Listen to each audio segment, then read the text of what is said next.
Hi, I'm Jonathan from Potency.world, and today I have an amazing guest. Now, we're recording this interview in June 2026, and there has been, I would say, a fairly um, polar opposite viewpoint for the subject of our interview today. Um, and are you ready for this? Yeah, always.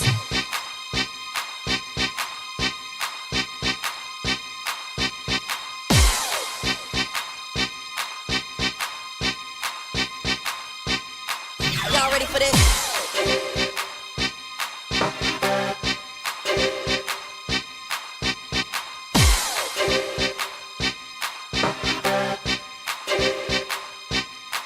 Y'all ready for this?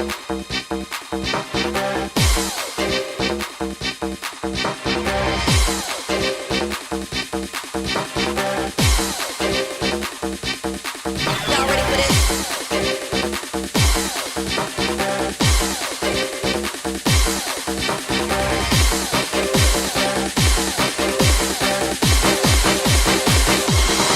Y'all ready for this?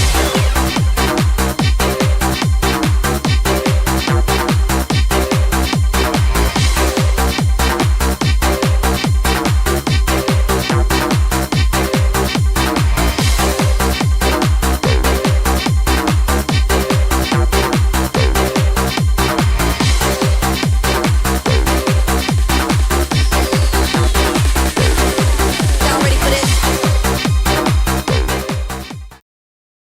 Right, ladies, let me introduce you to Sabrina Shadie. Sabrina, how are you? I'm really good, thank you.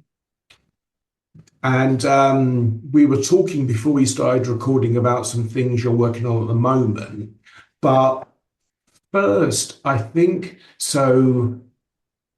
Young girls entering potency are going to see these interviews. Mhm. And so, what I'm interested in is what stories and events in your childhood made you the person you are today. Let's go right back. What was your first memory or thoughts? So I'm a big sister, so I'm the first, which I felt that was a big obligation. I was very excited to have a little other human being to hang out with and play with.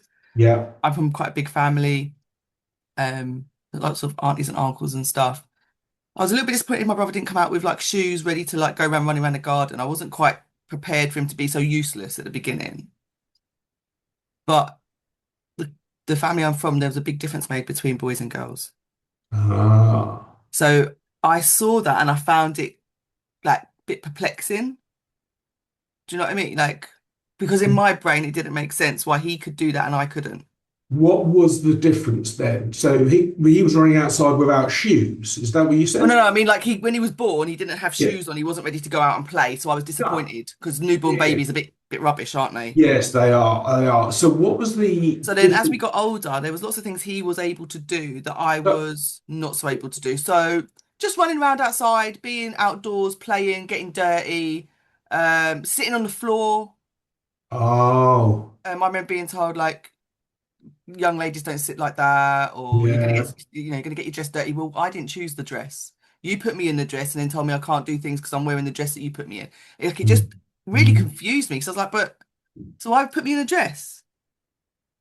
Because now it means I can't play, or I mean, it just blew my mind. I remember being How about old how little, old? little. My brother was he's 2 years younger than me. Yeah. By the time he was two, like racing up and down like a crazy person because Yeah. little boys. Oh, yeah, And I was like, absolutely. this looks like fun. Great. I can. And they were like, not you. Mm, And not actually my parents, but more like older members of the family. yeah. Um, and I was tired, stupid big bow, big ribbon bow in my hair and a matching dress and itchy tights. And I was just like, what is this? Yeah. I remember being at my grandparents' and my dad's parents' house. And they had like, the old houses in London, like with the living room Yeah. at the front and the dining room, kitchen at the back. Yeah. And I remember being stood in the little bit where the stairs go up in between the two rooms and looking between them. All the women are in the dining room making food. All the men are watching football and drinking beer in the living room. And I was like, I've been sent into the room Yeah. with my mum, with the women already, and I was just like looking like this doesn't. I want to be in there where they're having fun and laughing and and they're not working. They're not working. Yeah. And so I went in, and my dad went, "No, go back to your mum." Blah, blah, blah. And I just went and did sad eyes at Granddad and climbed into Granddad's lap. And obviously, Granddad just went, "No, you can stay with me," but and just like fussed me. But that was kind of my first understanding. I was probably only 4 because I hadn't even hit school at that age. Wow. I was probably 4, and I didn't understand the gender divide. I was just like, I want to be where the people are having fun, not where the Mhm. people are working. But the image in my head is still so strong, and it's funny because like as an adult you can unpick it. So the living room had sunlight in the window, the Yep. dining room didn't. Yep. Right, the dining room was like darker, and because there's no direct sunlight in there, so that even that imagery of like the dark room with the people working hard, and in the bright room with the people having fun, like it's like it really left a mark on me as a young child. Such a strong image. Yeah, yeah, yeah. My dad lives in a house like you described, and it is exactly that. The sun's coming through the front window. Wow. So basically, one of the things I'm going to make Potency be is a place where young women are given agency. Can you explain, just before we move on, what agency means to you? Because most people don't know it. Yeah, I love to talk about agency. I think it's something that we skip over a lot in Mm, lots of mm. spaces. And I think there's some great examples of where we think we have agency, but we don't in modern day society.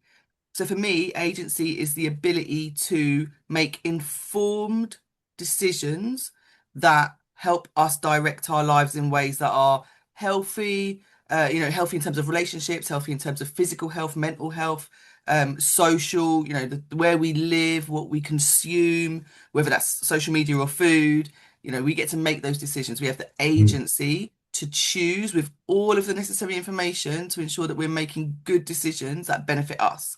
And maybe that's not just us as a one human being, maybe that's us as a family, maybe that's us Yep. as a community.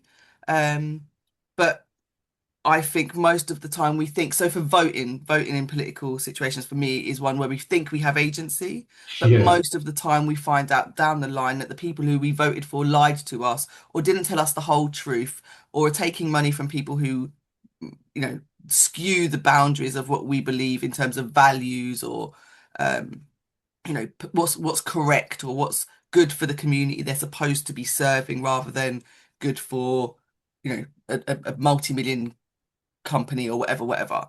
Yeah. So I think in so many places we think we have agency, but we don't because the information is obscured and the information we need to Mm. make good decisions. Um, so for me, agency is having all of that information, be able to then choose what's right for you.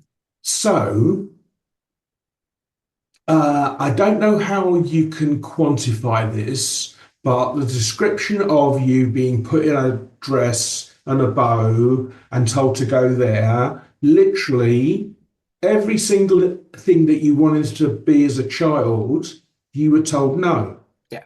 So the agency was taken from Yeah. you over and over again. So it is literally the word pernicious in that it's so damaging harm. Yeah, I mean, I look at it now and think it was the catalyst Hmm. for how I am now. So I'm not anti it. I'm not angry about it. Um, but yeah, no, I think you're absolutely right. It does. It kind of tries to put you in a box where you can be managed and controlled. And So in some of the reading I've done before these interviews, it turns out that female brains have 25% more connections between the hemispheres. So women literally think differently, Mhm. more expansively, Yeah, and tapping into both creativity and logic and art. So there's a lot of women I speak to who have either late diagnosis of ADHD or dyslexia or something like that. We met, you and your husband and I went to this event. You buzzed this energy. What did you get? Have you had a diagnosis of any sort? I'm a dyslexic. So I've not had a formal diagnosis. I worked in the education sector for more than a decade, and I worked with young people with diagnosis and pre-diagnosis. I worked with neat young people, and I was really good at working with the kids who probably needed a diagnosis but didn't have one. Hmm. Not really realizing that the reason I got on so well with them and the reason I could work with them in ways that other adults couldn't was because we shared something. Um, And That's it wasn't until amazing. I was in my 30s and someone said to me, your ADHD showing that in a really derogatory, Yeah. horrible kind of bullying kind of way. And I just went, I haven't got, oh, hold on a minute. Yeah. And it took me like a minute to kind of go, Mm. hold on. Like, and actually have to process it. I haven't pursued a formal diagnosis, but I have done the tests and I've spoken to professionals in the space. Obviously, I come from that space. And like, I'm pretty sure I have the or DHD because I've got two, three cousins and a nephew. They've all been diagnosed with Yeah. the autism and the ADHD. You know that beautiful combination. Well, And do you I know see it what? more and more now. Like I can see my traits. Yeah. My spot on the sofa. If you make my sandwich wrong, I can't eat it. That those just those little behaviors. Like yeah, no, okay, it's kind of obvious now. Yes. But you see, it's so important because neurodivergent people, we go after things in a way that a lot of people cannot. Hmm. And it's starting to occur to me that, frankly, all women are neurodivergent and men are much more binary. They're much more systemic and progressive. Um, Thoughts? I think actually the system that indoctrinates, like the way the capitalist system set up to set us into these binary boxes, Hmm. male, female, straight, gay, black, white, this, that, educated, not educated, like blah, blah, blah. You're a reader or you're not, like there's no middle ground. Do you know what I mean? And as Right. you transition through different parts of your life, you've then still got to my identity sits in this box just to have a conversation with someone. Where do you sit on this? It's like, whoa, life doesn't like nothing about life, nothing in biology, in science, like none of it is binary. No. Nothing else in the world is binary. Everything else is on a spectrum. And even along that spectrum, there's so much change and diversity and transition Hmm. that actually even a spectrum doesn't necessarily make sense when we talk about human experience. Because if you're the same person you are today than you were 10 years ago, you're missing the point of being alive. Oh man, I'm so glad you said that. Carry on. So for me, the fact that I think everybody has some traits of neurodiversity.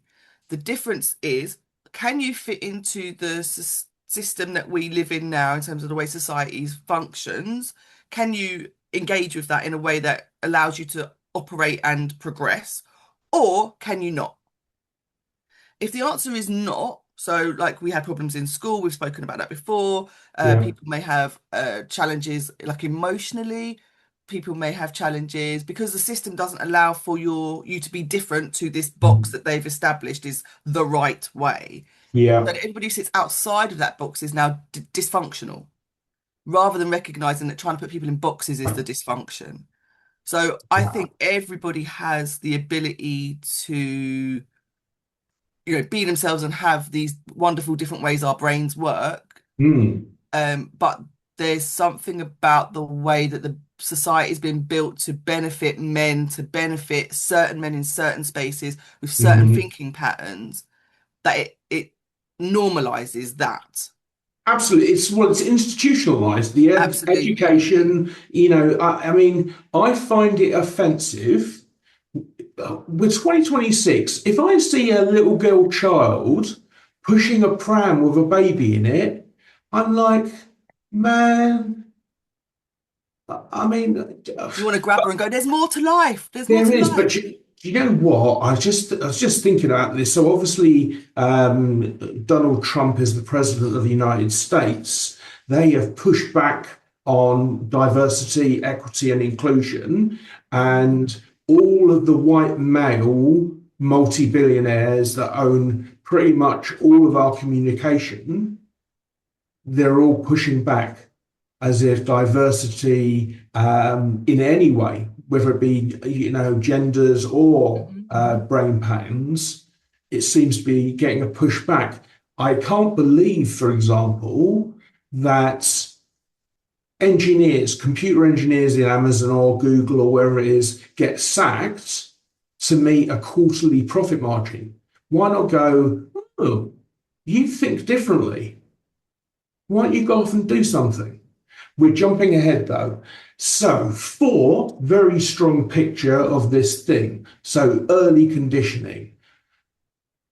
I don't know if you agree, but I think typically girls are much more communicative earlier on. So I've had a 4-year-old girl walk up to me, ask me about my disability, and I answer her, and she showed me empathy.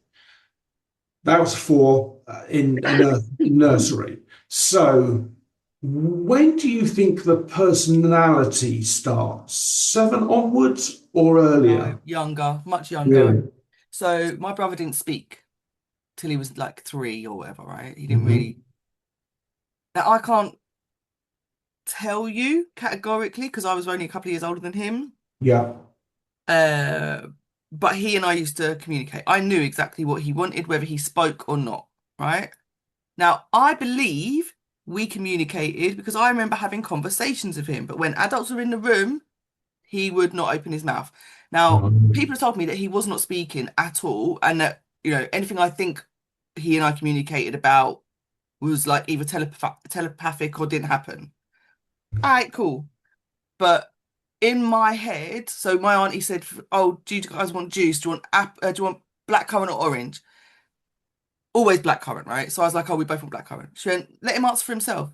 I said, "But he just said he wanted blackcurrant." She's like, "He didn't say anything." I heard him, like in my brain, I heard him.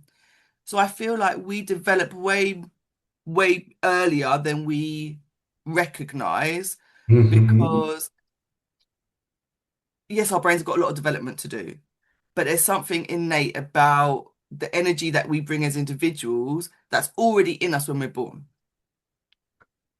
And people say spiritual or I'm not into religion and all that, but each individual, like my brother and I were so close, and I would, even though he was getting, I would say, preferential treatment within the family, I still like I'm to this day, I'm still down for my brother, like 100%. There's no resentment between us about how those things panned out. It's Mm-hmm. just like we were the team, right? So if he got a benefit, we would share the benefit. He would, I would play with his Lego. He got better Lego than me. That's the one that really used to bug me. I used to get the Yeah. girly house with the picket fence, and he's got like a light up police spaceship. How Yeah. is that equivalent? Like what? Yeah.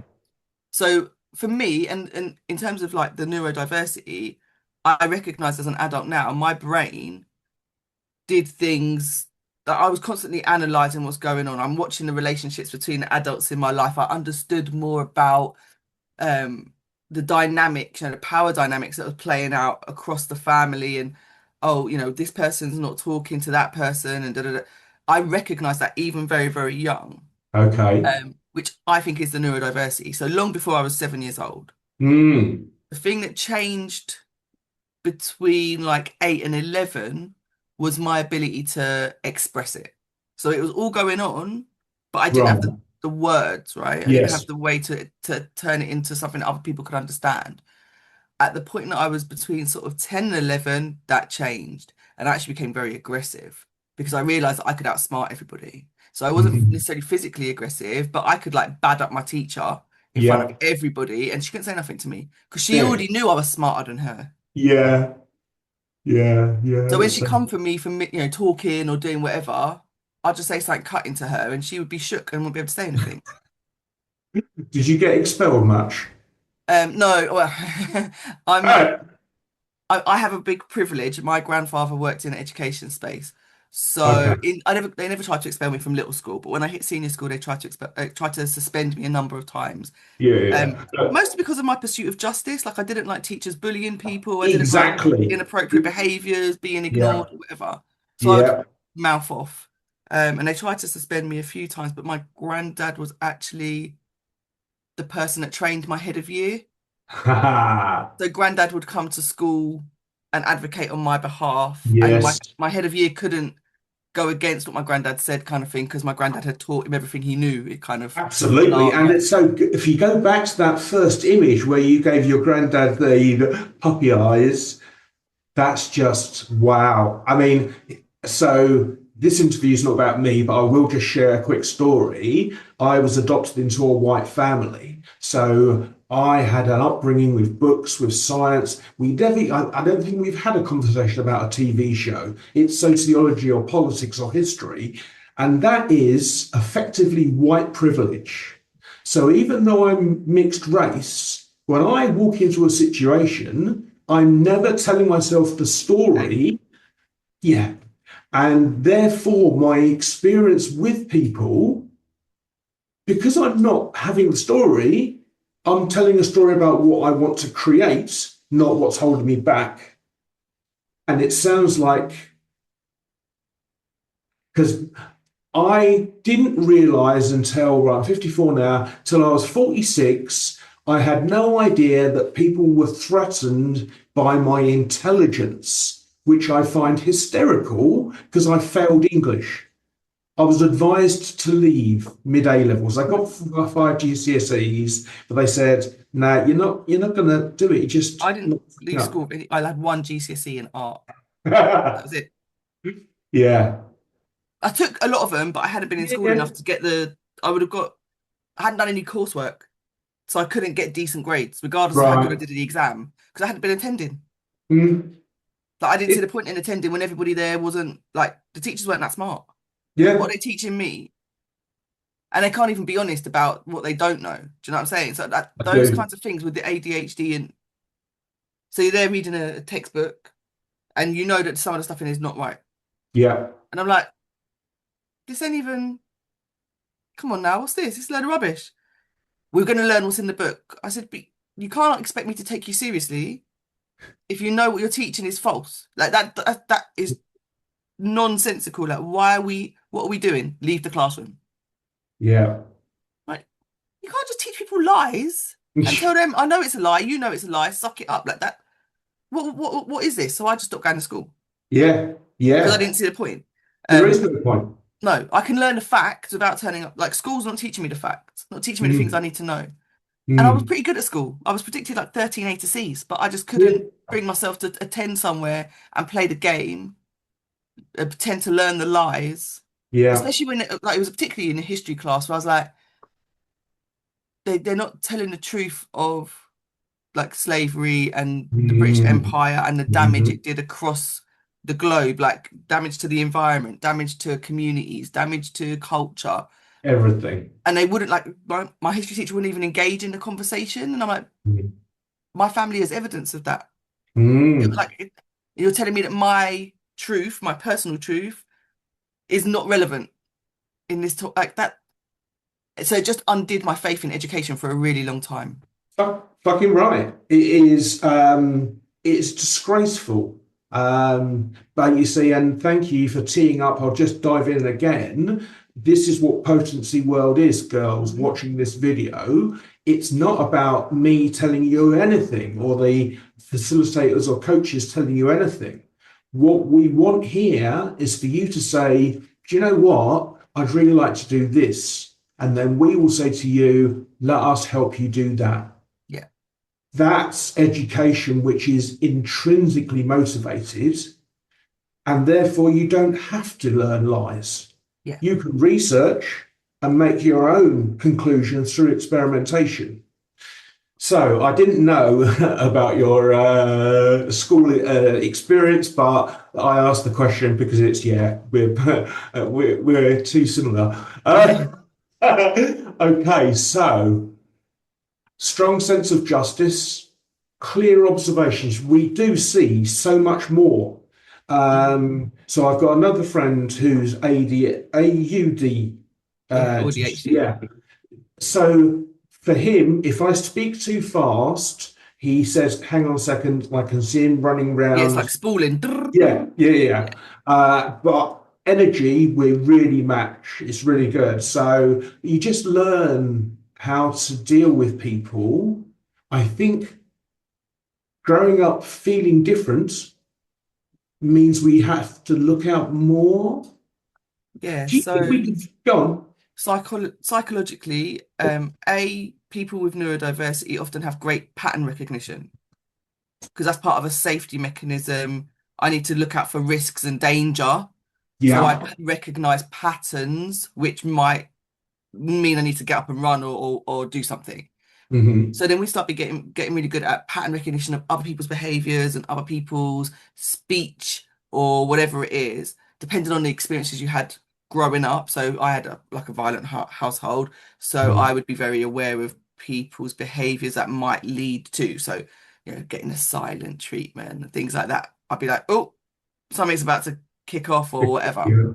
Um, but in terms of our neurodiversity and what that means, like collectively, because we're really good at pattern recognition, we can jump ahead in conversations, we can predict outcomes for things because we're really good at saying, oh, hang on, this happened last week and it went and then outcome C, right? So I'm Hmm. predicting outcome C. And oh, look, you got it right. And it's not because you knew anything more, it's just because you remembered more about the pattern. And you might not be able Yeah. to explain why. It's taken me Yes. years to be able to recognize that's what's happening. It just felt like a intuition, right? I just know this is the thing that's going to happen. So and so is going to say blah blah, or this is and everyone's like, how? I'm like, it's not. I'm not psychic. I could just tell you, and it's only from doing the research about being neurodiverse that I've gone, oh, it's pattern recognition. My brain somewhere that I can't really Mm. access has stored this information and it's just feeding it back to me like a little whisper, like, it's answer C, Yeah. but no explanation of So, how.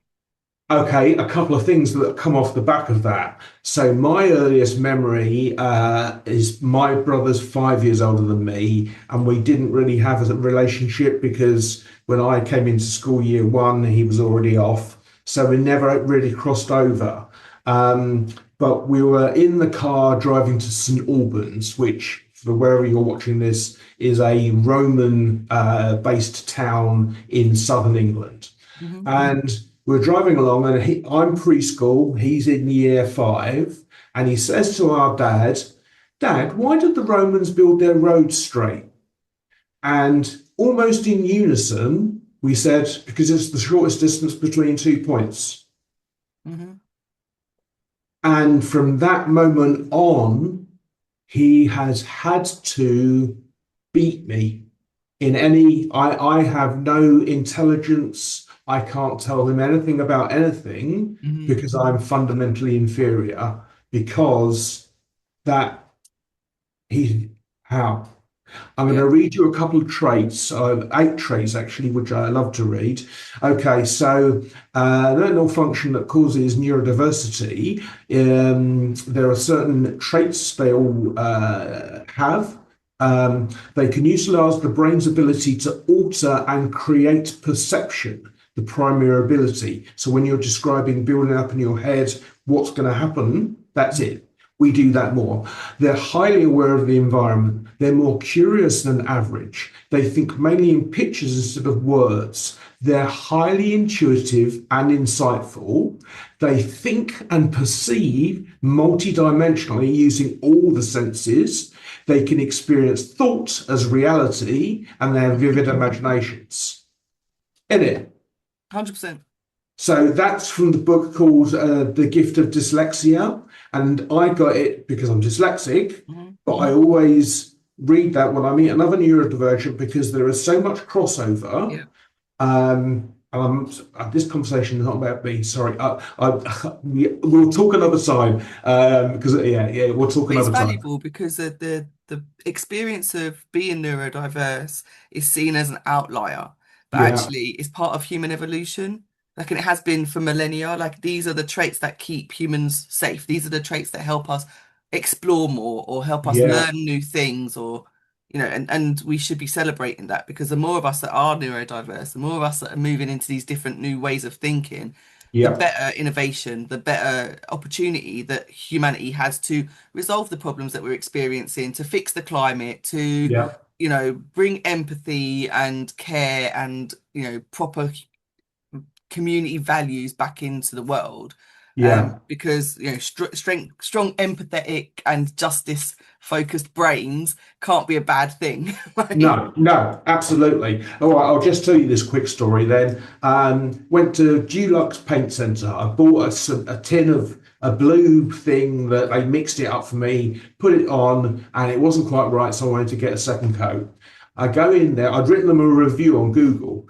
I go back in there first thing in the morning on a Friday morning, and there's the chap who was there the other time, but the lady wasn't in yet. And I went, ah. And he went, what? I went, oh, I came in here a while ago and I got some blue paint. Can you get the swatches out? And he said he got them out, and I said, it's probably that. And he went, did you pay by credit card? And I went, yeah. I did this, I think. And anyway, so he went away to the second computer for the mixing tin, and he found, so it's 6 weeks since I bought it. He found it, mixed it up, sorted. And when I see shit like that, the first question I ask is, dyslexic or ADHD? He goes, ADHD and autistic. And for him, getting the right color meant that he went to that computer and looked through for something which wouldn't have even been referenced to my name, and it was the right color. So that is like, God. He knows the system well enough to know the kind of like the back door into accessing the information that he's looking for in a way that other people may not have been able to pull those two bits of information together to find. Do you know what I mean? My experience, probably 8 out of 10 people can't do that. Yeah. You know, you said if someone's having the same problem 10 years later, my brother expressed a state of mind 10 years ago. He trained children to cycle in London boroughs, like cycle on the road. Yeah. And he expressed something in 2016. And I went, oh, okay. And he said, to the word, exactly the same thing less than 6 weeks ago. And he's got 2 degrees, highly intelligent, travels around the world. He's got friends in Taiwan, in Hong Kong, in Norway, in Sweden. Yet he is apparently unable to realize anything in terms of having agency. And he's a white male, a white privileged male. And that's the reason why he hasn't got agency, because he doesn't need it. The system is set up for him. So why would he ever need to do anything outside of that? I never thought of it that way. The pathway has been laid. It's beautiful. It's all, beautiful greenery around it. It's nice and straight and flat and easy and comfortable for him. The fact that the rest of us don't have that pathway, and the rest of us are like literally trying to scrape through the jungle with no pathway. There's just like cliffs, hidden gullies, sticks poking you in the eye. Do you know what I mean? Like that's what the journey for us. So we need to find agency by actually working together and clearing a path together and doing these things together, because that's the way that we make progress. But for people who the system has been set up for, it doesn't feel to them like they need to do any of that stuff. That's why they're so afraid. Yeah, unless they want to bring the other people they care about with, and then they realize that actually we can't be on their path. They've got to come and build the path with us, build the new path with us. So it's not to say that if you're a white male, you can't be part of the community movement. Of course you can, but you need to understand the agency part, like recognize your privilege, recognize that not everybody's having the experience you're having. And if you want the easy life, that's your choice. I'm not going to judge you for it, but you can't then compare your experience with the experience of the other people who don't have that opportunity and who haven't had the world built around them. The example I use that shouldn't be very political is chairs in conference buildings. Go on. I'm 5'2.5". When I go to a conference, I always put my back out because the chairs are not built for people my size. They're built for somebody who's like 6 foot.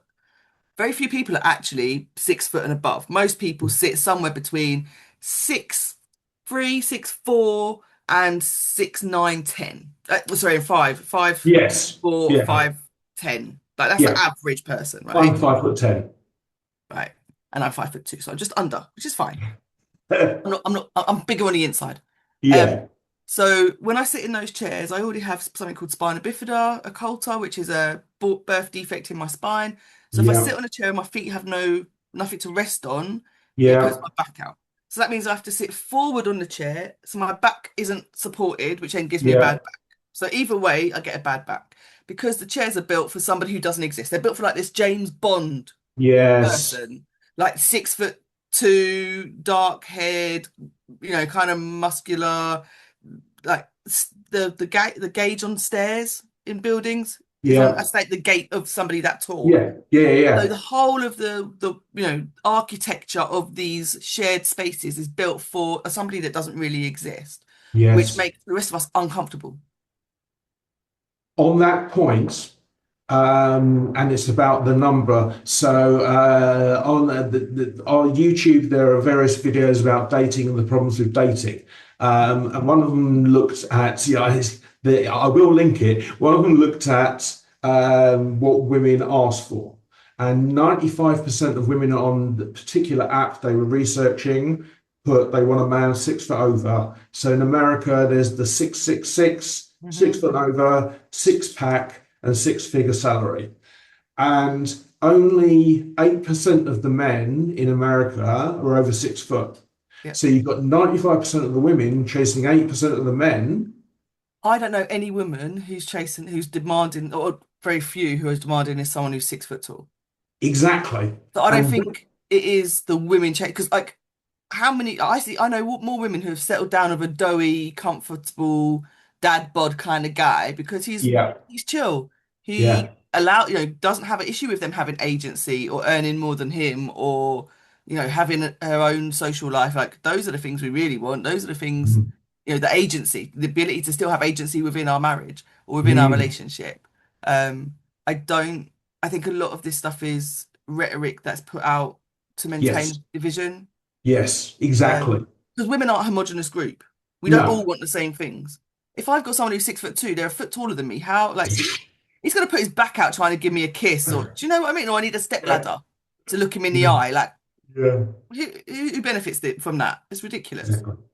Um, Well, it's because of, and so I think it's more of a neurotypical behavior, the thinking that I have to have the external Keeping up validation. with the Joneses kind of vibes. Yeah. Yeah. Whereas when you're working on an internal system that's aware of so much more, you go, there's so much more.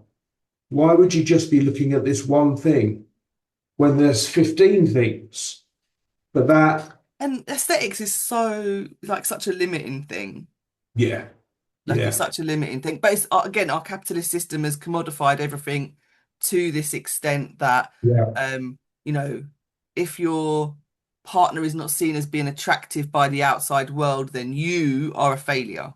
yeah, yeah, And then how that leads into eugenics, how that leads into disability discrimination, how that leads yeah. into, do you know, like all of these other detriments to society because, we're all chasing something that actually I might not like that thing.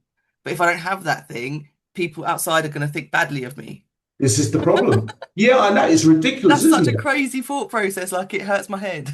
Yeah, yeah, yeah. No, it's madness. On the point about shared spaces, there's a great book called Invisible Women Yeah, I've got it. by, have you got it? Oh, Yeah, great. somewhere I've got So it.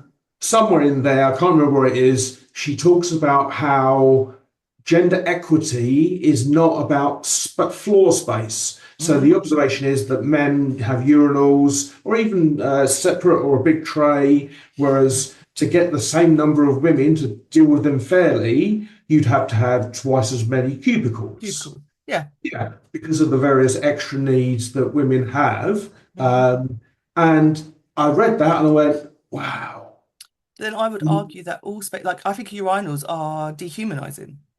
A little bit. I don't understand why it's acceptable for men to expose themselves to each other in those spaces, and to be forced to, because it's usually like two cubicles and then a whole load of Yeah, urinals. yeah, That's yeah. not appropriate for everybody, actually. And I don't think it's appropriate for little boys. I Mm, don't think that's appropriate for dads. If you've got your kids with you, you don't want to take them in there with like a whole heap of men with their genitals. Like, come on, this is not okay it's a bit behavior. weird, isn't it? It's really odd. So for Mm, me, I feel like it should all toilets should be gender neutral and it should just be cubicles. It should be a bunch of cubicles and you all go in and you do your thing in the cubicle, in the privacy of the cubicle, and Yeah, that's it. And then you come yeah, out and you get on with the rest of your yeah. life.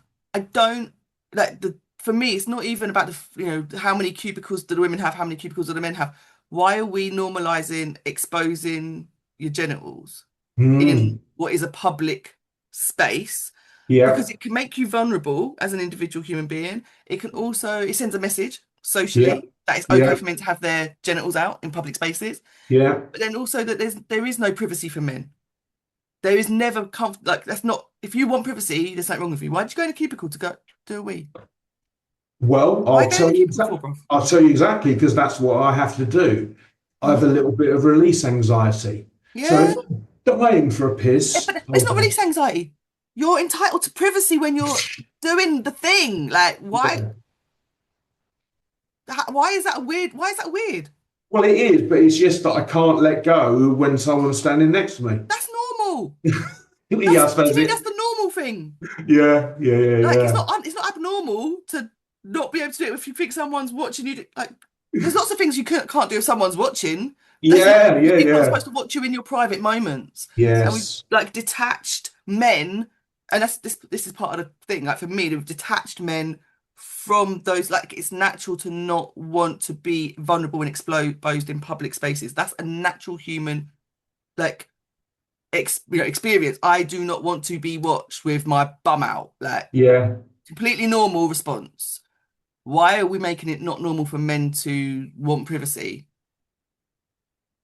Do you know what? I didn't imagine when we started this conversation that you would blow my mind so much, but that's very true. Yeah, Um, it's how patriarchy damages men almost more than it damages women.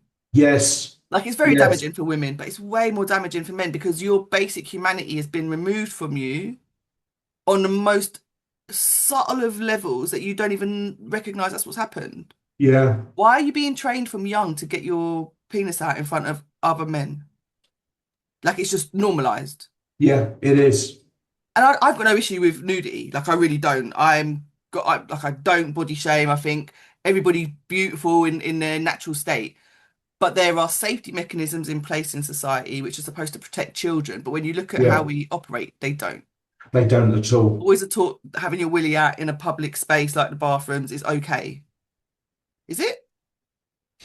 Well, I think then for the young ladies watching this, the psychology of men that you will meet in the world Hmm. is probably damaged by this sort of thing.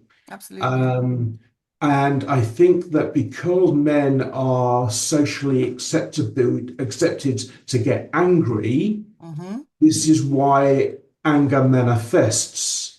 It's something which you can't quite get your finger on, but it rises up and then you explode. Yep. And I love Um, anger. Anger's not a bad thing. What we do with it yes, is the how you negative. use it. Yeah. So emotions are all good. There's no bad Yeah. emotions. They are markers Signals. Yeah. for us to understand. Um, and if you can harness them in the right way and use them for good, Hmm. feel your feelings. Yeah. The Yeah. problem is when Yeah. we don't give people outlets, safe outlets to manage their emotions, and they become unwieldy, Well, explosive, you just become conditioned to responding damaging. the same way. Yeah. Yeah. Yeah, Yeah. So let's go back then. So you're out of school with one GCSE. yeah. What did you do next? Um, I mooched about a bit Uh, in the way that you could in the 90s. So yeah. I actually worked in the rave scene. I danced on. I did it. Just wanted to rave. That's the honest truth. I just wanted to rave. So I would dance on stage. I would sell tape packs. I would work with the promoter, do whatever I could. So just to get free tickets to go to the gig because I had no money, right? I've got no Yeah. job. Yeah. I've got no Yeah. education. I've got nothing. I want to get into the parties. So I worked in that industry in any way that I could to get the free ticket. Like that was how I'd get paid. I'd get a free ticket for the Yeah. gig, Yeah. or I'd Yeah. dance on stage so I'd get entry to the. So I used to go Yeah. up and down doing all the drum and bass raves, all the jungle raves in the 90s. Sweet. Um, and it got to the point where I realized that I was messing up my body, not like in a physical way, but like I was raving Oh, hard. I was doing yeah, all the yeah, yeah. party drugs and stuff. Yeah, yeah, yeah, And yeah. I got to a How point, I was like, you, oh man, I don't know when I last ate a proper meal. Because I'm up and down the motorway, like jumping in friends' cars, driving up and down the motorway to the different gigs, doing 4 or 5 nights in a row, yeah. then coming home, sleeping on someone's sofa. Do you know what I mean? Like, there was no routine or whatever. So I went home to my mum and I was about 16, 17. Mm. She went, yeah, this can't carry on. You've got to get a job. And I'm like, how am I getting a job? I've got no qualifications, I've got nothing. So bless her, my mum got me a job as like basically an office dog's body in a graphic design studio where she worked. She Okay. was like the customer service receptionist, front desk lady. And she just said to her boss, look, minimum wage, she'll photocopy, she'll sweep the floor, she'll grab everyone's coffee, whatever it is. And back then, minimum wage was like something, it was something ridiculous. Like it was Mm. 4 quid or, Yeah. you know what I mean? Um, so I did that. I think I got paid something like £90 a week. Okay. So it wasn't like I wasn't starving. I mean, obviously I wasn't starving. My mum looked after me. So I did that for Mm. about 3 years. Okay. Um, no progression as such. They gave me harder tasks, but my salary and that didn't really change. But while I was there, the building that the photocopy centre was in, or graphic design studio was in, like 3 doors down, there was one of these training centres, Mm. NVQs and all of that. So while I was in the foyer part where we were all having lunch, and there was different people who used our service from these different businesses that are in the same building. So I Yeah. got talking to a couple of the other young people who were like working in these other business. I'm like, oh yeah, I'm doing a qualification with those guys. You should talk to them. Hmm. So I ended up doing two. I did an MVQ in business admin and an This is a MVQ in customer service while I was there. this is a national vocational qualification. Yeah, so it's equivalent to like a level 2, level 3 BTEC. Okay. But without going to college, it was just in the job. So the people would Yeah, come yeah, and yeah. assess you in like an apprenticeship now. Yeah, So exactly. yeah, pre runner to the apprenticeships. So I did two. I did business admin and I did customer service. Um, so it worked out really well for me because you didn't pay for those; they were all Hmm. funded. Hmm. Um, and that got me like a better job. So 3 years of work, and I didn't have to probably stay for 3 years. It was only because I was trying to get a mortgage and I knew I needed 3 years like consistent At employment. 17, you're thinking about that already. Yeah, my family, we've been made homeless twice when I was a teenager, Ah, and I was like, that's never happening to me again. right. So as soon as I was in a position to, I wanted to buy my own property. So I knew no one could ever make me homeless again. Do you know what I mean? Yeah, Like it yeah. gave me the agency.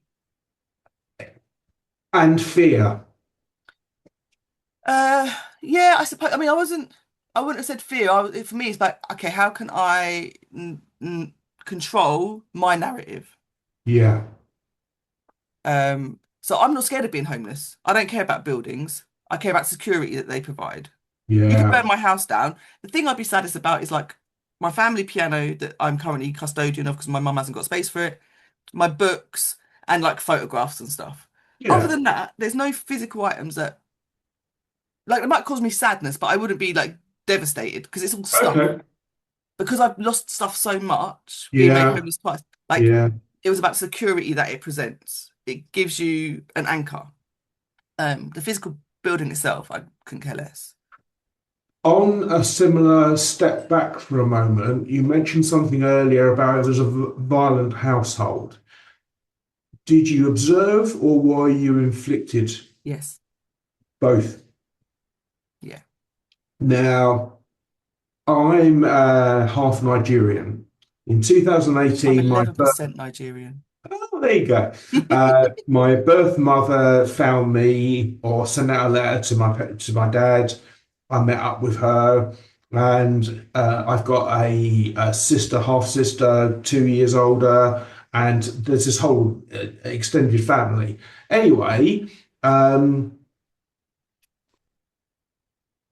when three generations of women, so mum, sister, and their daughters, it was always about what other people should be doing. Hmm. And oh yeah, you should be doing this, that, and the other. And I went, right, everyone's up in everyone's face. And then they would tell me about, the belt with the buckle end, the cane, an open hand, sometimes a elbow or a fist. And I said, "Do you know what? The worst my dad ever did to me, maybe 10 times, he'd go, you know what? If you don't pack it in, you and I are going to fall out." And that was it. Yeah. And maybe one smack on the bum. So these horrific situations from, I think, most people's point of view, so early in life, how much, if you were going to give a percentage of how much of your strength comes from your struggle, what would you say? All of it. Really? 100%. So I'm really lucky. I come from a family of like really strong matriarchal women. Were Mhm. amazing. My dad's violence like honed me into somebody who I use the term I've got fuckery running through me like a stick of rock. Yeah. Yeah. So I got to the point where being smacked, being beaten, being told go and get the stick so I can hit you with it, didn't flinch. Like I didn't flinch. I just looked at him like, yeah, all right, cool. Makes you feel Mm. better. Yeah. Not because it didn't hurt, Yeah. but because I built up such a armor to it emotionally that I was like, this is just fuel. And that's what I was saying about anger. To me, anger is not a negative emotion. It's like Mhm. the fuel for my nuclear reactor, right? It allows me to keep doing the things. So the anger that I felt made me go, he will never control me. He will never like force me to do the things he wants. Every time he hits me, all that's doing is reminding me that he's less than me. Yes. Because I don't have to beat people to make them do what I want. Mhm. Yeah. See, Well, yeah, it's so interestingly and different. The other mentor lady who I've interviewed so far, black woman in Texas in the 60s, and she remembers being taking her two cousins and her brother. She was 7, and they were like 4 and 3, walking around looking for bottle tops to find enough money to eat, hmm. and being spat at and abused for their color. Yeah. Um, and when I said fear, I wanted to see if it was fear because so I have these physical issues as well. A series of strokes have left my system. So if I don't exercise, Hmm. I would fall into a state that I find not acceptable. I Yeah. don't have to do anything, but what I choose to do is I was up this morning, I make the bed, I have a coffee, I went swimming, I did 50 lengths, I'll do an Yes. hour on the bike, and I'll do it every single day. People go to me, "Oh, yeah, you're so disciplined." And I go, "No, I'm afraid. I know The what's on the alternative is so other." much worse. Yeah. Yeah. So it's a similar strength. And you said something which is very key about it's in the mind. You disassociate. So we disassociate. So the pain I've been in for the last 30 years causes me to completely disassociate multiple times. And that is, I think, what gives us the broader view, Hmm. because it's not what's out here, it's how what's out here is represented in your Yeah. conscious space. Absolutely. And it's something that, like for me, the physical pain of being hit. So my dad used to put a hand out Yeah. and he'd take a bamboo cane and smack you on the palm of the hand. And if Ah, you flinched, he'd add extra right. on, right? So you could be there for ages because every time you flinch, he's like, oh, that's another one, that's another Ah, two. And you're like, by the end, you're getting like such a high number. It's you only way to deal with it is to disassociate, right? yeah. Yeah. But that disassociation allowed me to learn how to manage the pain. So it's not that you stop feeling the pain in your physical body, you do, but you can Mhm. compartmentalize it and then you Yes. can move it so you're not like your consciousness is not feeling it directly. It's not overwhelming you. Yeah. It's a tactic that I use with my daughter who's got a heart condition. We've used it, like I've trained her to use it. So when she was having, because with a heart condition, you can't have sedation. Yeah. So she'd have to have procedures done while she's awake, right? Which is they numb the area, local anesthetic, Yeah. but you can still Yeah. feel it, right? Which is Yes, distressing. it So I is. taught her, like at the age of 12, how to disassociate and how to be somewhere else in your head so that what's happening medically for your body is not overwhelming to you and stuff like that. So there's lots of positive things that come out of the experience that allow me to Mm, do the work that I mm. do now, right? Techniques and thought processes and all of that stuff. When did you get your first house then? 19. 19. But Wow. it was in the 90s when you could get 100% mortgage and like the whole financial system was very different then. Yeah. The house was Yeah. like £54,000, I think, or £57,000, something like that. We got 100% mortgage, Yeah. and then we just bought everything on credit and spent 3 years paying it all off and then bumped the house and got like doubled our money. Wow. Yeah. It's not feasible these days, do you know what I mean? Like, No, no, it's not. Excuse me. but I've always So, been determined like that. Do you know, like I have a plan mhm, and I just like drag everybody with me. Like, this is what we're doing. I recognize that. And it's interesting because, so I don't know about you, but I've got this like enthusiastic puppy energy, where I like, so I'll talk to people everywhere, anywhere, all the time, everywhere. Granny in the queue, the person serving, you just go, hi, how you doing? And they Yeah. look at you. Sometimes they don't recognize that basic compassion. Um, and I did a recording about with two ladies about dating scams and what have you, Mm. and it it is slightly objectifying. But I just said, "Oh wow, you look good for your age," because they're both 49.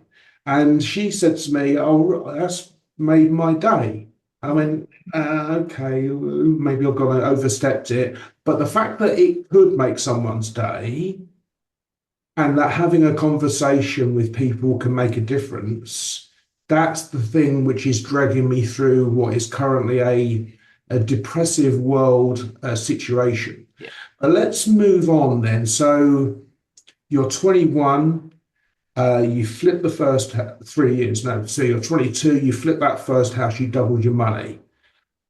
What are you doing work-wise at this stage? Um, just started uni, Okay. pregnant, about 2 years into being married to my daughter's dad. Okay. And my employer is paying for me to go to uni because I'm a youth worker for the local Sweet. authority. Okay. Yeah. So are you doing it evening or No, part-time? no. I was working 2 or 3 part-time youth work jobs and attending uni Okay. 2 full days. Okay.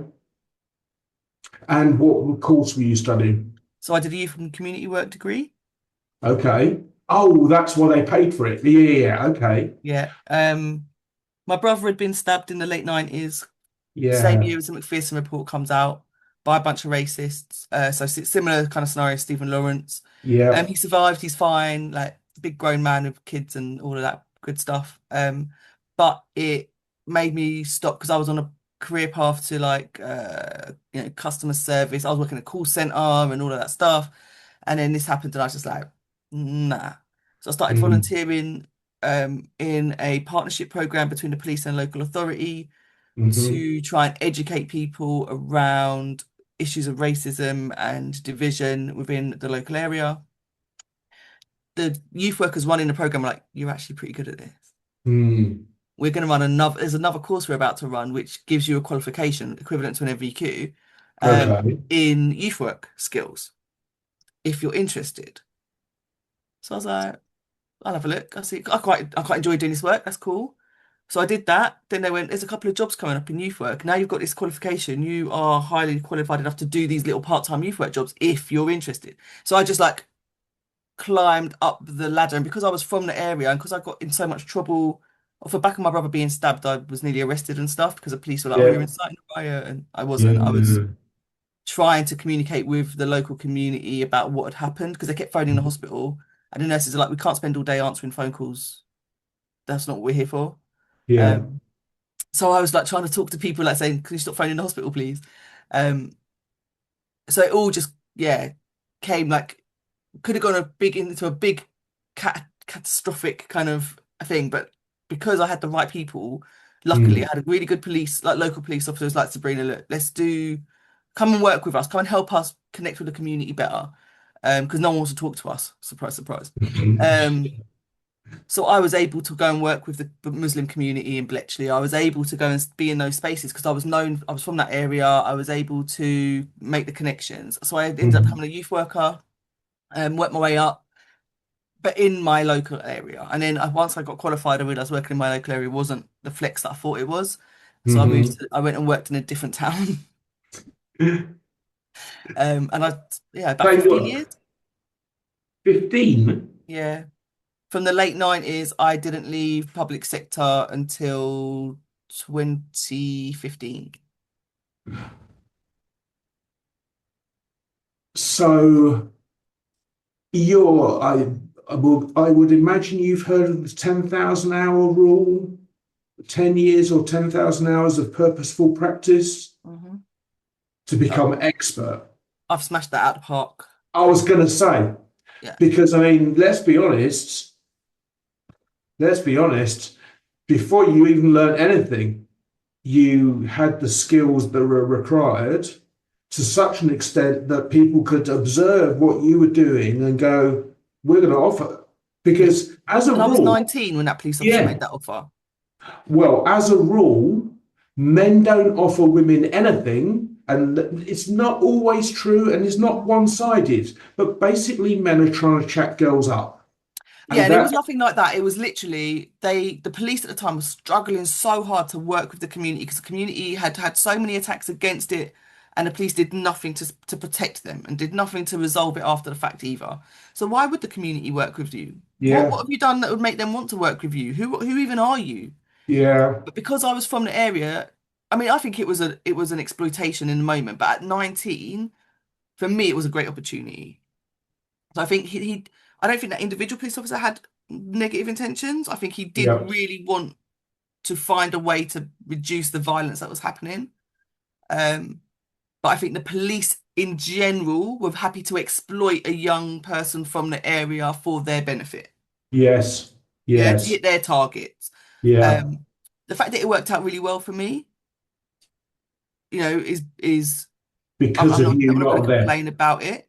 I Yeah, think we did a lot of good work, and over the years, the risk of violence was reduced. However, unfortunately, in the last local election, the tables turned quite significantly, and the right. councillors that are in now, I think, are going to undo all the work that we've done over the last 2 decades. But, you know, we will see. Well, here's the thing.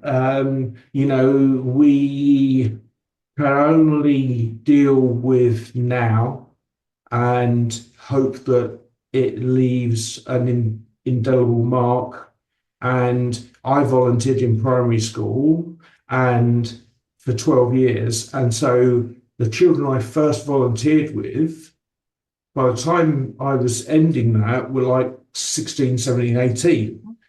And because I worked in a local area, I'd have these young teenagers come up and go, "Oh, do you know me?" I look at it, I go, "No." And he Oh, goes, "Oh, really? you, yeah." Because you were this big when I saw you last, and now you're like, Exactly. And I yeah, didn't had it even all the have a time. long beard. Yeah. Yeah. So that really gives me enthusiastic power that you are remember. So the phrase is, they won't remember what you tell them, but they'll remember how you made them feel. 100%. And so by being part of your community, being of colour, you can go in and there's another phrase I love to live by. People need to know you care before they care what you think.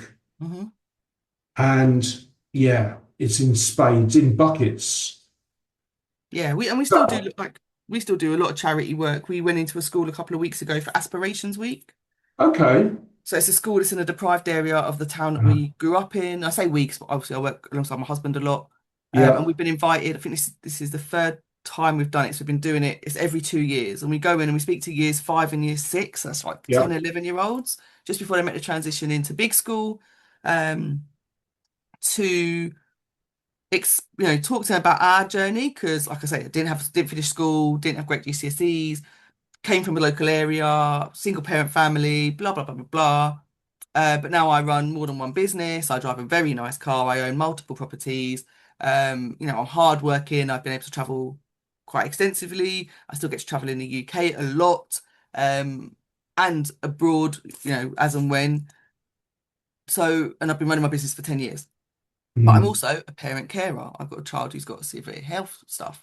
I have a disability of my own. hmm. I'm a black woman in a world that is not built for me. There's No. But I've been to multiple universities, including Roehampton, even though I didn't finish school.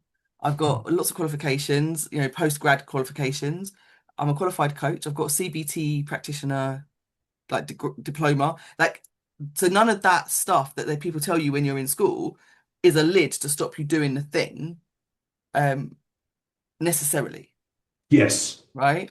And there's lots of ways you can leverage what you do know and what you love and all of that stuff to actually overcome those barriers if you've got the right support structures and the right Yes. networks and all of that stuff, which I luckily did. I've got a granddad who's in education space. All my family are what I would call like civil servant kinds of roles, so nurses and people who work for the government Professionals. in whatever roundabout way, but all through public sector, right? It's all Yeah. the public Yeah. sector owned employee Yeah. roles, or a lot of them. So whether it's military, whether it's medical, whether it's education, being brought up in that space where books and a love of education and watching documentaries was kind of just the natural Yeah. thing,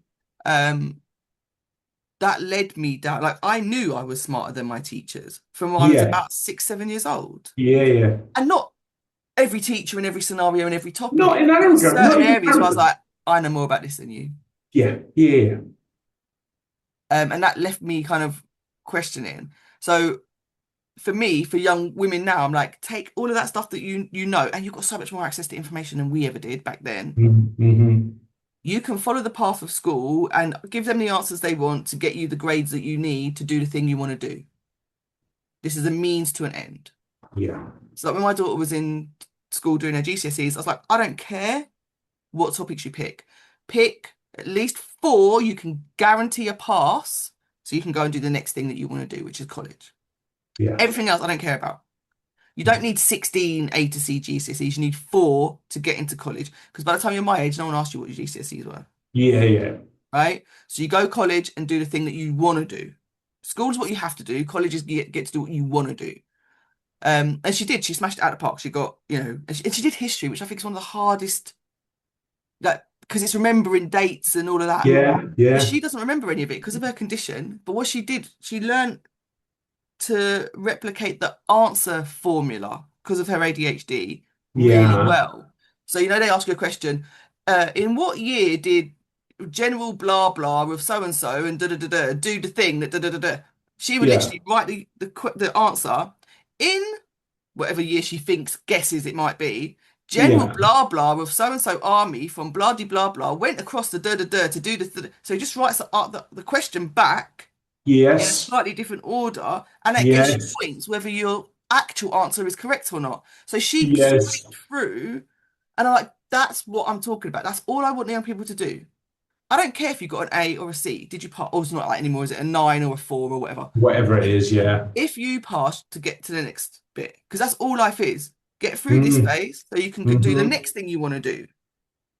Right? We put up with stupid queues in the airport to get on holiday. Like this, Yeah. this is a natural part of life. You queue up in the wherever to get the coffee or whatever. Do you know what I mean? Like you have to wait and do the thing you don't want to do to get the thing you do want. Yeah. And I think education is unfortunately not as engaging and inspirational as I would like it to be. And somebody who's been a teacher and an educator for a really long time. But actually, if you can get through it and scrape what you need to get to the next bit's fun. Yeah. Well, on that very point, because presumably the people watching this video, the young lady is entering Potency World Academies, and you've got here this offering is a lottery because there are more people that want to be here than Yeah. can be here. And it's all about doing what you want to do, being supported financially. Intellectually, mentors, resources, that sort of stuff. And if you give people all the things they need to succeed, everyone can Absolutely. succeed, irrespective Yeah. of what they got in school. But that lesson about writing the answer, see, this is the problem. Schools talk about growth mindset without the slightest idea that the entire system is fixed mindset. Yeah. It's just ridiculous. You can't see the wood for the trees. So And it that, punishes you thinking outside of the box. yeah, massively. And what you just said, write the answer back in the same words they used. And if the date is wrong, it almost doesn't matter because you'll get 80% of a mark for a question. Yeah. If it's a Wow. 2-mark question and you've got the formula correct, but the answer wrong, you still get 1 point. Yeah. Yeah.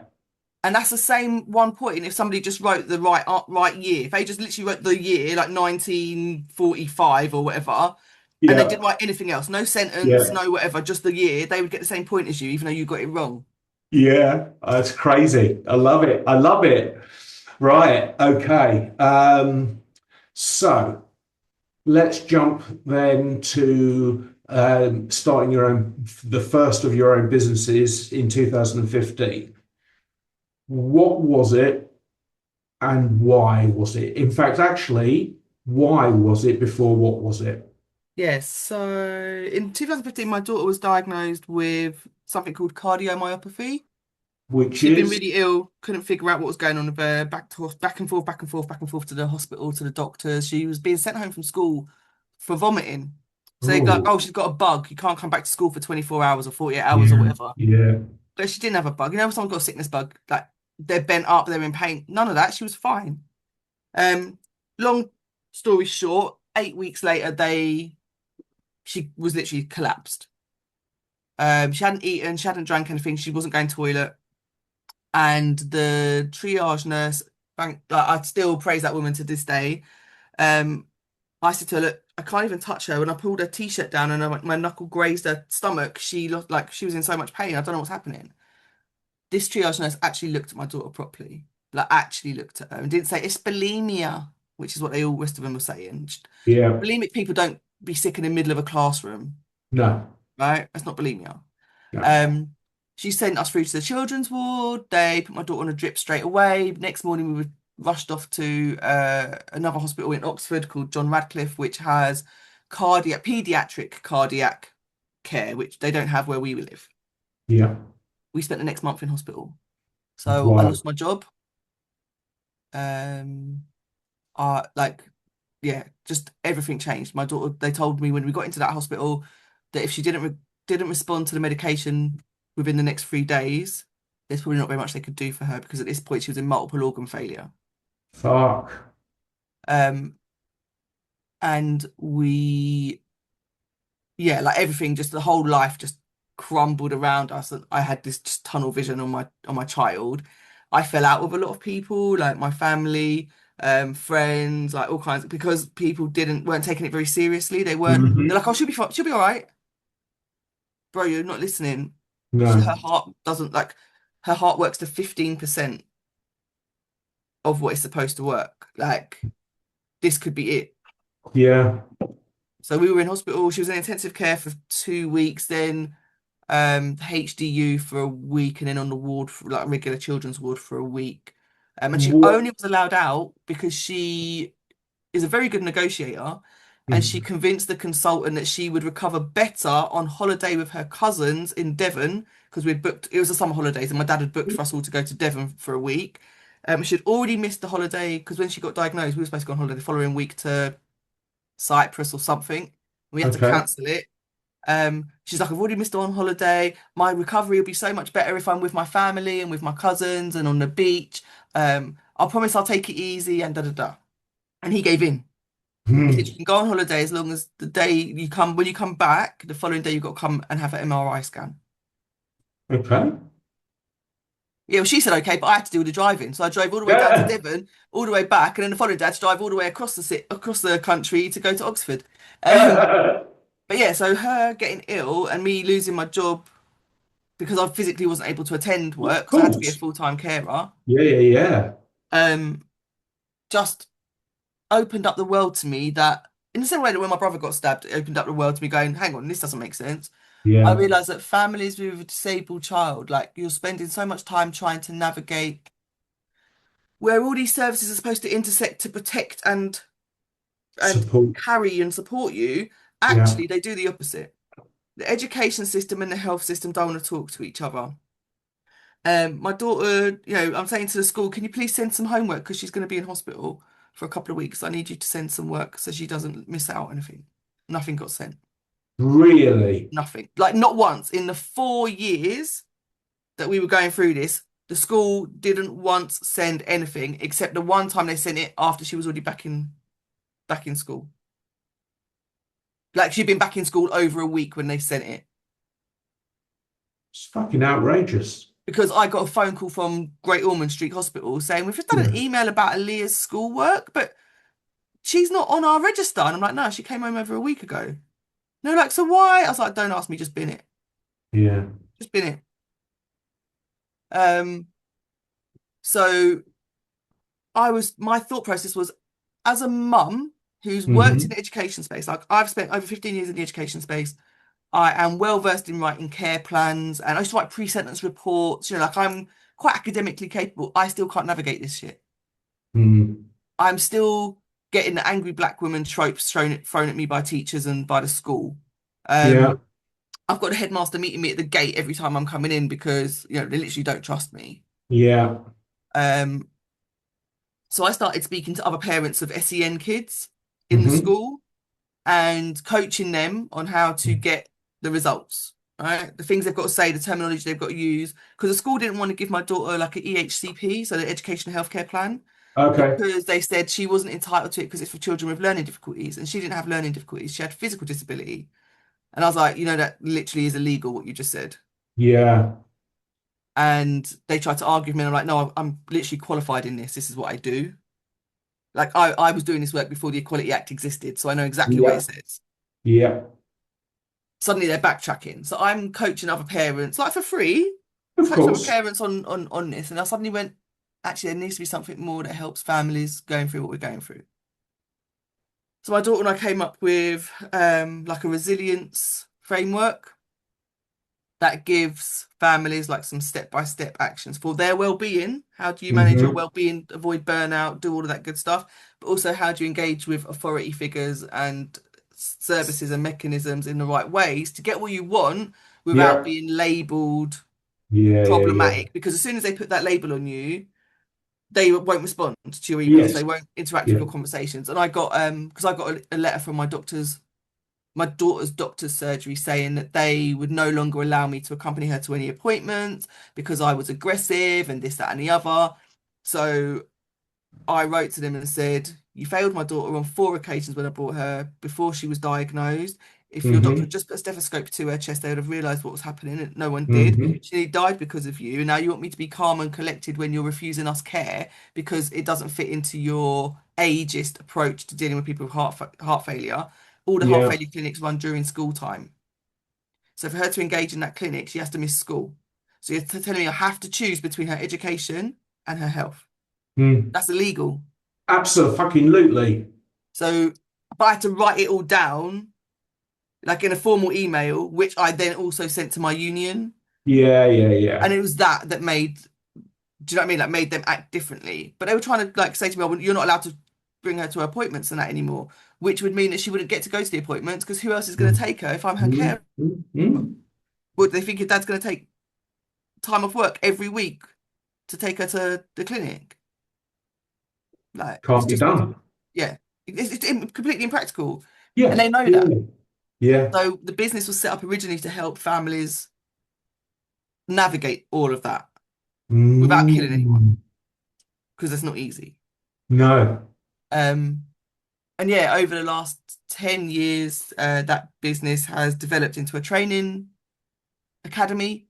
So we Yeah. support professionals, we support individuals, um, particularly from minoritized groups, people who have that, historic challenge in terms of what their identity means for how they can engage with the world. Um, so lots of people who are neurodiverse, lots of people with disabilities, lots of people from what I would consider global majority backgrounds, lots of women, Right. lots of stuff, people who are having challenges around menopause, and we support them as individuals. But then we also go and Okay. work with organisations, charities, universities, schools to help their leadership and help their service providers understand how to work with people from diverse backgrounds more effectively. Excellent. Yeah. So you sent me a link to your webpage. I'll put a screenshot of it in this video when I edit it, but Mhm. it's theroseacademy.com. So D Rose, roses in the flower, droseacademy.com. And you can find out about Sabrina's various work and get support there. So we're talking about pretty fucking savage trauma has been the fuel that has Every time. enabled you to survive and then to bring that knowledge to other people. Yeah.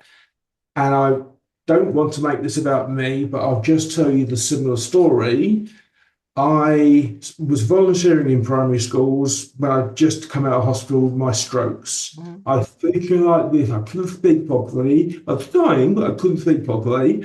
Had a brace on my leg, and I'm sitting in the back of these classrooms, and I get up if a child wants some help.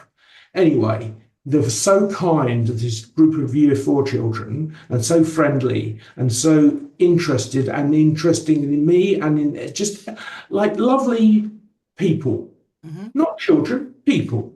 Yeah. And so I then pushed myself to do 2 half days, and it made me have a breakdown because stroke required a huge amount of energy to sustain function, Yeah. and the pain I've got keeps me awake. So I was in great pain.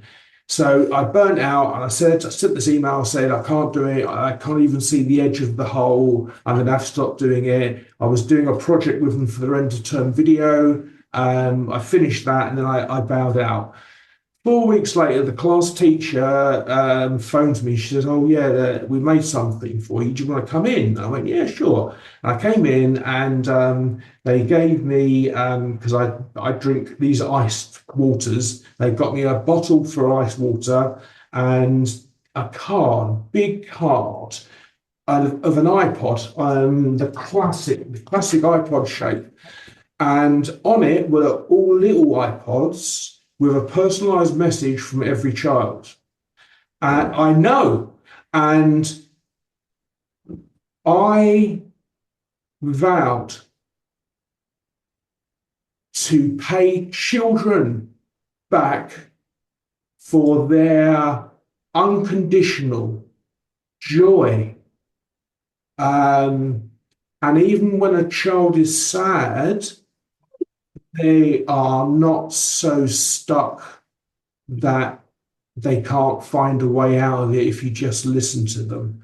And so I vowed there to make a program, and I came back, and basically what I did was I used all the information I was using to rebuild my own brain, reframed in a way that it's a game for children, and made this thing which literally, the children loved because it was all loud music, jumping around, screaming, shrieking, bouncing, all the shit they're not allowed to do, I was allowed to do with them, which I loved. They loved. The other adults, they went, "You're not even serious. What are you doing? You know what you do." But here's the thing. So I did this sitting with children. They come out to read, come out of the classroom. If you're an adult helper, come out, you sit at this little child desk, little child chair. So you kind of bent over like this, and you've got I got a timer, these sand timers, clock timer, egg timer. That's what I mean.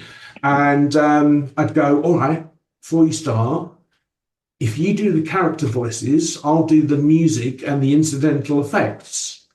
And then I'd go, okay, have you got the page ready? They go, yeah. I go, you ready? They go, yeah, no. Are you ready? And then like third or fourth time, I go, bang. And they go, ah. And they start reading furiously because they know this time's counting down. And they are making up the voices, the character voices. And I'm going, whatever it is, doesn't matter, it was stupid. Here's the thing. In order to read in a character's voice, you need to have read ahead to find out who you're doing the voice of. Yeah. That is a highly advanced learnt skill that I made a game. So without any instruction in education, with a frankly very severely damaged sense of reality and consciousness, I allow children to be the way they are, which is absolutely spectacular. And we came in before we started recording. So I think I've had you for an hour already, and people watching will draw the conclusions from this. We were talking earlier about how sometimes charities are limited in their budgets. Yeah. And we were talking about the effect of that on you. So you run this coaching company, you run the academy, you do work in schools, you work with communities and events. What is most joyful and most satisfying for you? What gets you out of bed every day?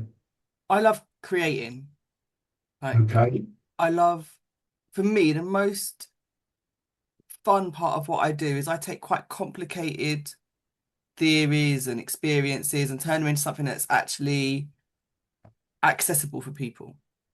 Right. So I do learning models. I use loads and loads of visual learning models. And my daughter's dad, so my first husband, because I'm remarried, is a graphic designer. I met him in that first job when I was doing All right, design, cool.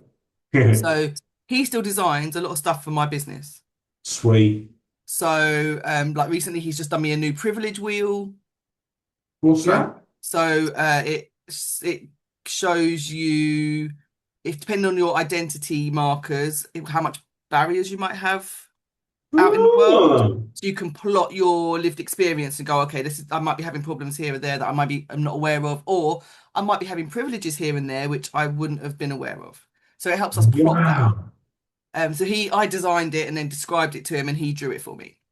And we create lots of these kinds of visual learning tools that help people understand theories and complex social issues in a way that allows us to teach it to people across different areas, in different environments, so that actually everybody can understand why their lived experience is the way it is and do something about it. So we have a resilience tree, which talks about how we build resilience skills, and it's based on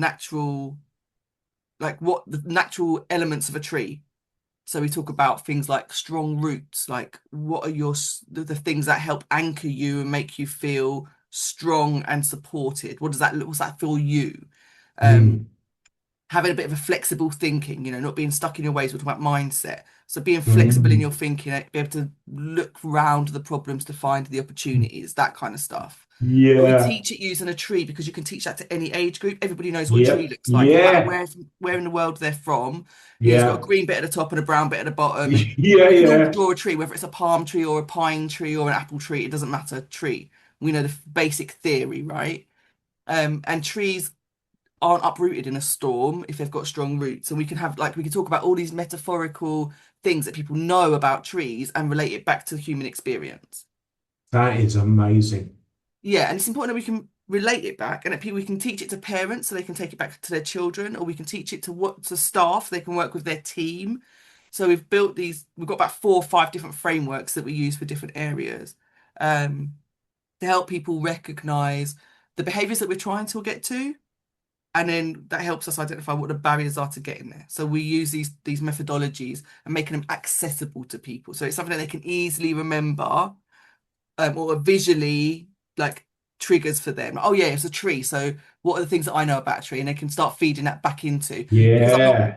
I'm not precious about it's got to be done my way. You can change the No. words, you can change the Yeah. language to make it suitable for your environment, but by teaching these mechanisms, the message gets spread more widely, right? Because I don't make it overcomplicated. We haven't made it like inaccessible. It's very academic language, because that excludes people.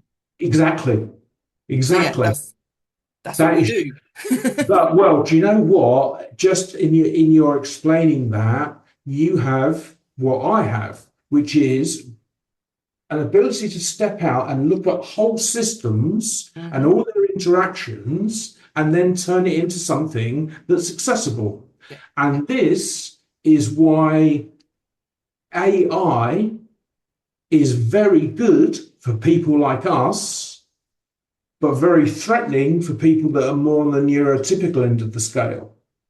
Because we can make it up in our mind what we want the machine to do, whereas most people, and what I loved about what you were saying is you were going like this, it's not fixed, it's flexible. And my perception of reality is it's fluid.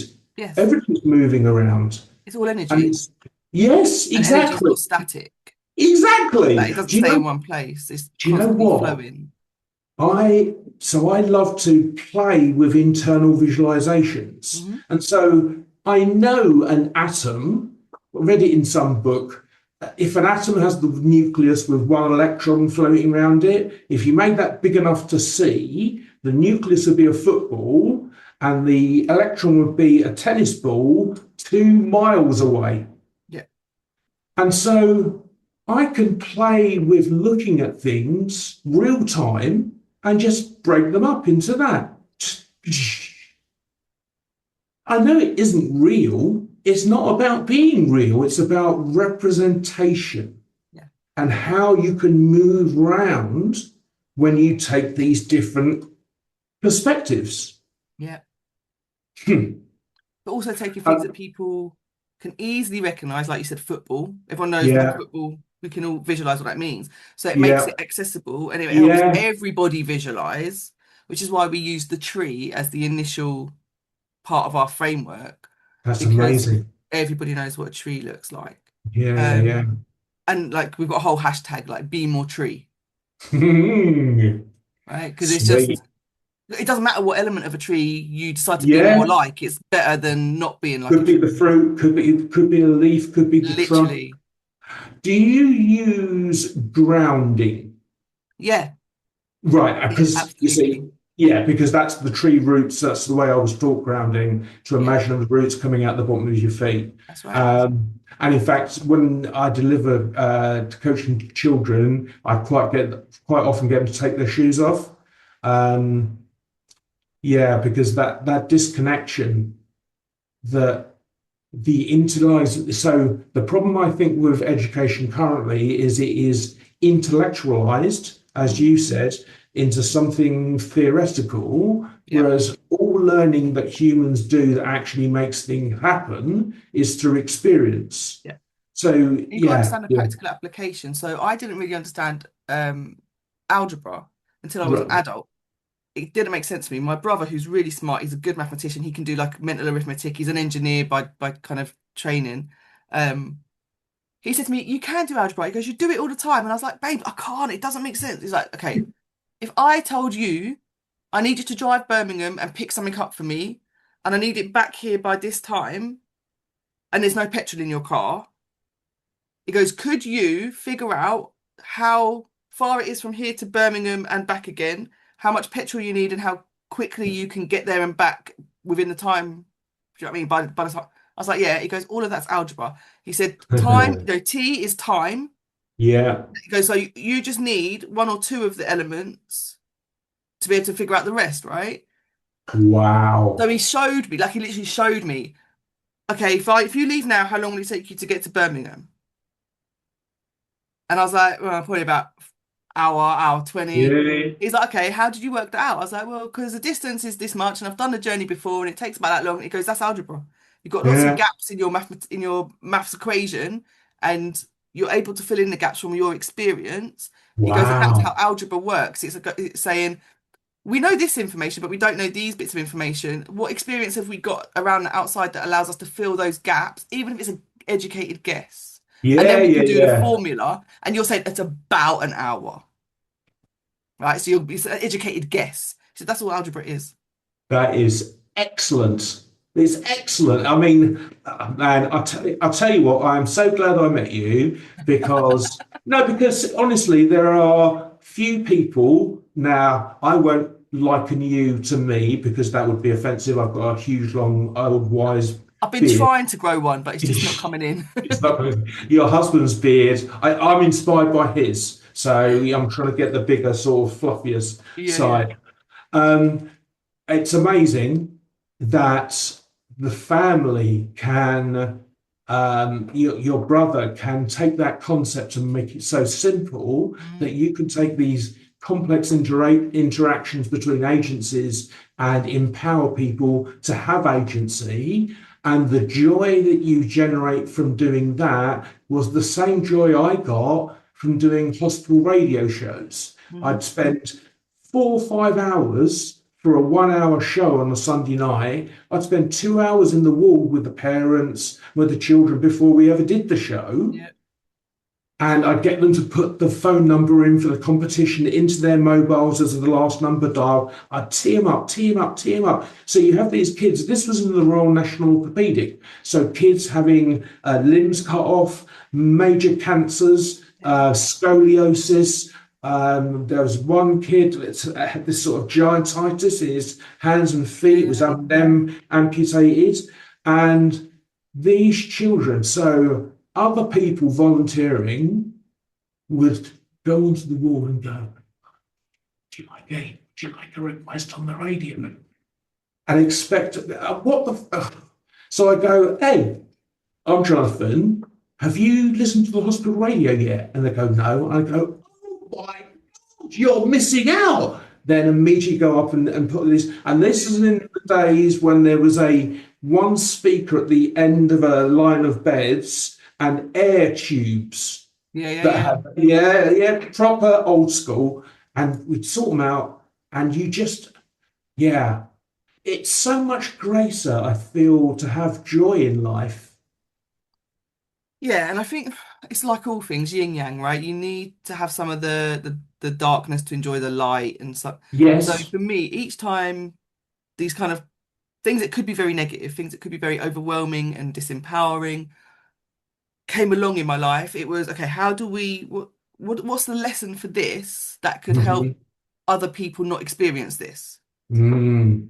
right? So rather than having it break me or us as a family or whatever, it was like, how do we channel all of that into something Mhm. that is beneficial on a greater scale than just us? Because then our suffering, our discomfort, our whatever it wasn't for nothing. It had Yeah. value and it had Yeah. purpose.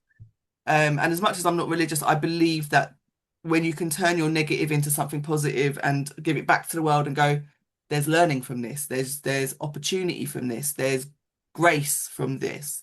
Um, it takes the pain away a little bit, like it makes it not okay, but bearable.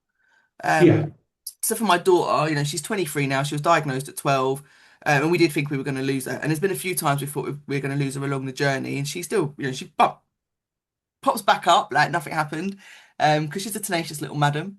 But Hmm. she's 23. She's getting married at the end of August. And Oh. I said to her like a few years back, I was like, oh, do you know what, if I could, she's lying in hospital. She's about to go for another procedure.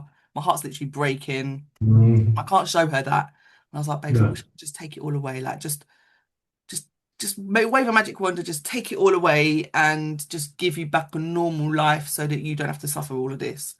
And she went, no, no, mum, you can't do that. And she's like quite thinking about it, like a bit distressed. And I was like, what do you mean? What do you mean? She goes, if you took it away, all the things I would never have got to do, all of the people I'd never have met, all of the experiences I'd never have had. She goes, I am the person I am, and because of those things. She goes, I've been on Mm, telly.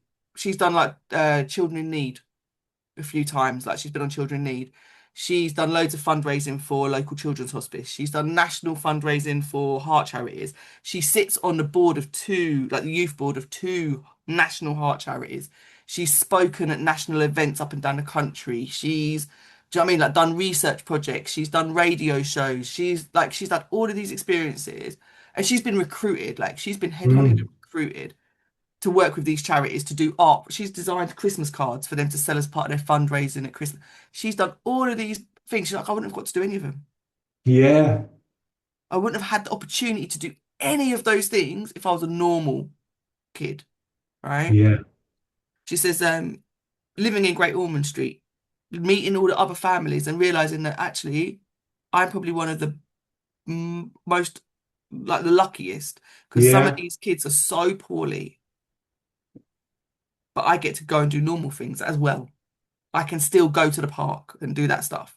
So for me, it's like having those moments that teach me, okay, I'm not going to take any of the negative as negative.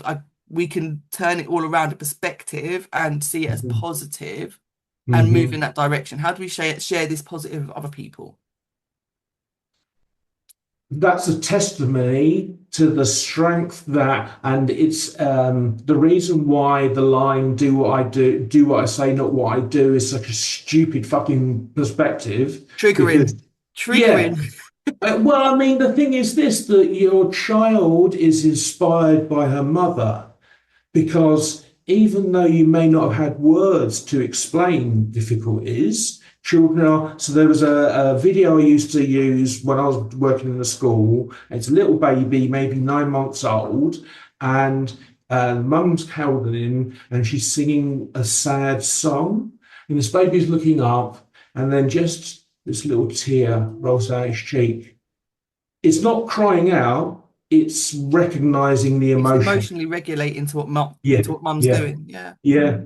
So, oh man, this has been fantastic. Is there anything you'd like to say? Because I'm going to give you a copy of this interview to use as you like. Thank you. Where can people reach you? Yeah, I mean, it's easy enough. Like you said, DeRoseAcademy.com is probably the easiest way to get me. But you can also email support@derosebusiness.com if you want to get hold of Okay. me. I think the message for me, regardless of where or when or how you interact with any of the content um, from either of us, really, is Yep. my answer to every challenge that we are facing as individuals and as humans is community. Mm, For me, the answer is always community, whether that's your immediate family, your friendship group, building a network, finding people who share your values, finding people who share the same interests, people who love the same kind of art or the same kind of music or the same kind of fashion.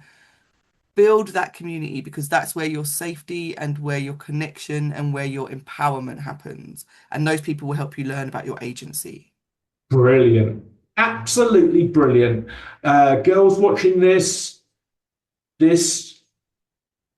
woman is amazing. What she does is amazing.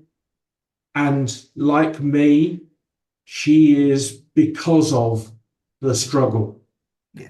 So anything you feel you're facing, see how you can learn and grow. And you're not on your Now, own. you're not on your own. I haven't set Sabrina up for this, so I'll stop the recording, but I'm going to play a favourite song of hers that will be edited to the end of this movie. Sabrina, please say goodbye to the ladies. Have an amazing day, whatever you're doing. And yeah, keep those connections. That's the thing that's going to get you through. Nice. All right. Bye. 1, 2, 1, 2, 3, 4. I could do this all day long. Sing a song, a pretty little song. Blah, blah, rah, rah, rah. It might be nice. I could do this all day long. Sing a song, a pretty little song. Blah blah, rah rah rah, that's alright, but I'd rather fight. I could do this all day long, sing a song, pretty little song. Blah blah, rah rah rah, that's alright, but I'd rather fight and watch you bleed. I'd rather watch you bleed. Sing a song, pretty little song, that's alright, but I'd rather fight. I'm violent when I need be. You got a problem, come see me. Black lives have always mattered, you were just never told so on TV. White folks love quote Martin Luther cause he held hands and prayed when they bombed his building. Good for him, but the times have changed. And don't forget, white folks still killed him. I could do this all day long, sing a song, pretty little song. Blah blah, rah rah rah, that's alright, but I'd rather fight and watch you bleed. I'd rather watch you bleed. Sing a song, pretty little song, that's alright, but I'd rather fight. Who the fuck are you? I'm no pacifist, I'm smashing fists at every single racist prick I meet. I'm not having it, there's no kumbaya to be found round here. No groovy beat, no liberal lefty cunt is gonna tell me punching Nazis ain't the way. If you wanna hold hands and sing, go do it over there while the big boys play. Okay, I could do this all day long, sing a song, pretty little song. Blah blah, rah rah rah, that's alright, but I'd rather fight and watch you bleed. I'd rather watch you bleed. Sing a song, pretty little song, that's alright, but I'd rather fight. I could do this all day long, sing a song, a pretty little song. Blah blah, rah rah rah, it might be nice. I could do this all day long, sing a song, a pretty little song. Blah blah, rah rah rah, that's alright, but I'd rather kill you. I said George Floyd was murdered. He said I can't say that. I said the neighbors called me. Station said they can't play that. Meanwhile, hide in plain sight. Johnny Rotten tried to warn us way back. Maybe if I made pacifist punk. Non-violence always makes for a great track. Give a about great lyrics, smooth flows. When the emperor's old gimmick is new clothes. Same old stories, nothing new told. Appear to speak truth, but don't be too bold. They say make a song for the radio. Hey ho, something to play on the day show. Your music upsets advertisers. It's about the peso. What they say goes. And so